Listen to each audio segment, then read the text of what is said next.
Përshëndetje shenja demit, kjo është panorama e interpretimit javor.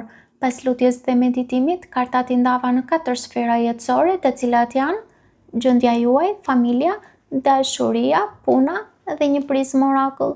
Në gjendjen tuaj personale kemi 3 shpatat, mbreti I shpatave, drejtësia, dielli. Në zemrën tuaj duket një plagë emocionale ose një zhgënjim që ende ju prek. 3 shpatat flet për lëndim, ndarje emocionale ose një të vërtetë që ka dhembur, por ju nuk po e përjetoni këtë në mënyrë dramatike, sepse menjëherë shfaqet mbreti I shpatave. Kjo tregon që po përpiqeni ta kontrolloni veten përmes logjikës. Mund të dukeni të ftohtë ose të përmbajtur, por në të vërtetë po përpiqeni të mos lejoni emocionet t'ju rrëzojnë. Drejtësia sjell karm, qartësi dhe ekuilibër. Kjo javë ju vë përballë së vërtetës dhe ndonë se mund të mos jetë e lehtë, do të jetë e drejtë. Gjërat fillojnë të vendosen në peshoren e duhur dhe përfundimi me kartën e diellit është shumë I fuqishëm. Pas gjithë tensionit emocional dhe mendimeve të rënda, vjen drita. Vjen qartësia, lehtësimi, gëzimi, ndjesia që më në fund po merrni frymë lirshëm. Për disa prej jush këto karta flasin për dokumente, vendime ligjore të drejta dhe zgjidhje që mund të dalë në favor të së vërtetës, edhe pse situata mund të ketë sjell stres ose zhgënjim emocional në fillim. Fundi me kartën e diellit premton lehtësi. Kalojmë tek familja.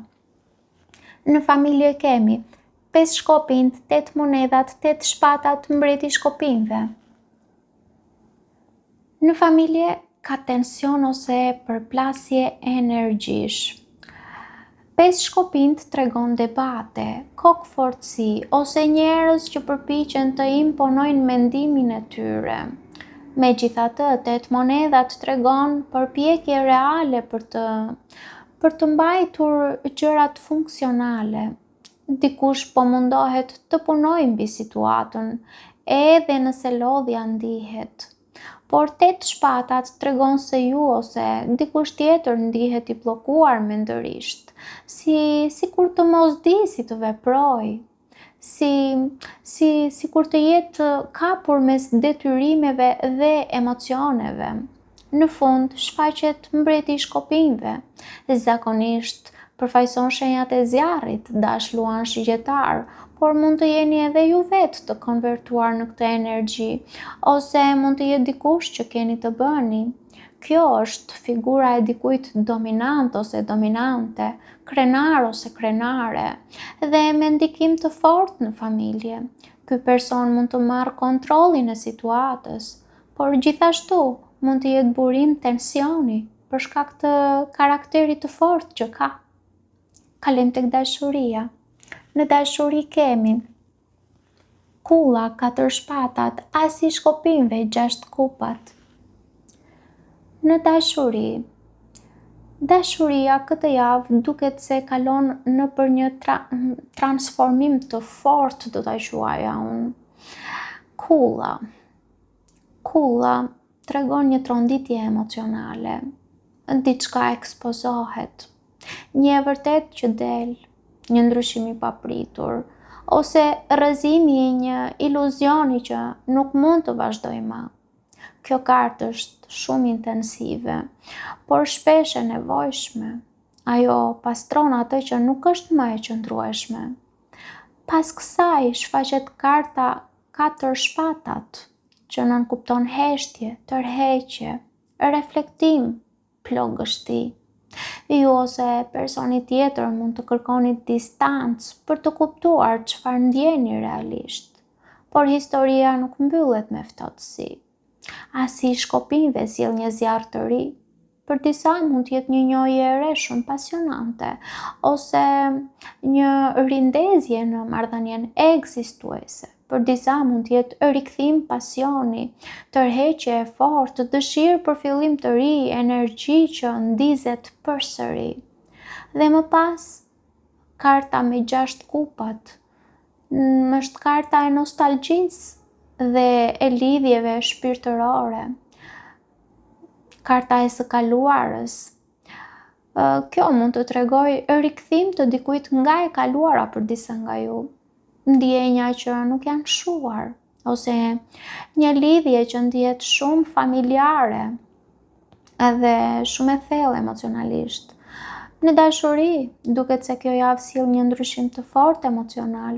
Një situatë mund t'ju trondisë ose t'ju detyrojë të shihni të vërtetën ndryshe, por pas kësaj vjen reflektimi dhe qetësimi. Megjithatë, energjia nuk mbyllet me distancë, përkundrazi, shfaqet një tërheqje e re, pasion dhe ndjenja që lidhen fort me të kaluarën ose me një person që ende ka vend në zemrën tuaj. Kalojmë tek puna. Në punë kemi 9 kupat, 5 kupat, hëna, budallaj. Në punë, fillimisht duket një ndjesi kënaqësie ose dëshirë për të arritur diçka që ju bën mirë. 9 kupat tregon ambicie emocionale dhe dëshirë për përmbushje, por menjëherë pas kësaj shfaqet karta 5 kupat që nënkupton zhgënjim ose ndjesia që diçka nuk po ecën siç kishit shpresuar. Hëna tregon paqartësi, mungesë informacioni të plotë, dyshime, frikë, ankth, ose ndjesinë që nuk dini kujt i besoni plotësisht.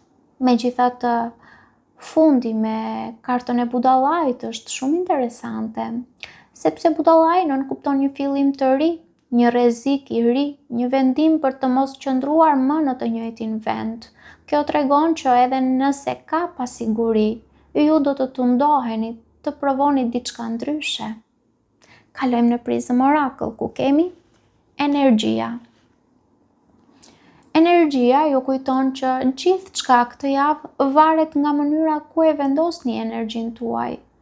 Emocionet, njerëzit dhe situatat që po ju ndikojnë më shumë se ç'duket. Kjo kartë ju kërkon të mos shpërdoroni forcën tuaj në drama, mendime negative apo lidhje që ju lodhin. Kur ruani energjinë tuaj dhe e drejtoni drejt asaj që ju ndes shpirtin, filloni të ndiheni përsëri të fortë, përsëri të kthjellët dhe përsëri në kontroll. Paçim.